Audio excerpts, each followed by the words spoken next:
بسم اللہ الرحمن الرحیم۔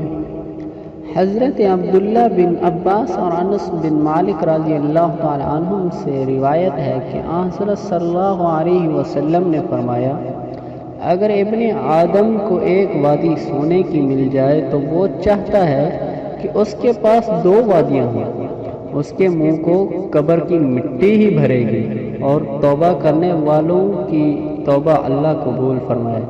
دوسری حدیث یہ کہ حضرت ابو ہریرہ رضی اللہ تعالی عنہ سے روایت ہے کہ رسول صلی اللہ علیہ وسلم نے فرمایا،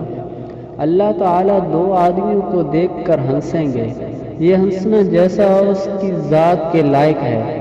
کہ ایک دوسرے کو قتل کرتے ہیں اور جنت میں جاتے ہیں، ایک اللہ کی راہ میں لڑتا ہے اور قتل کیا جاتا ہے، پھر قاتل پر اللہ رجوع فرماتے ہیں، وہ مسلمان ہو کر شہید ہو جاتا ہے۔ تو بھائیو، اگر ہماری ویڈیو اچھی لگی ہو تو ہمارے یوٹیوب چینل حدیث پاک کو سبسکرائب اور لائک شیئر ضرور کریں۔ شکریہ۔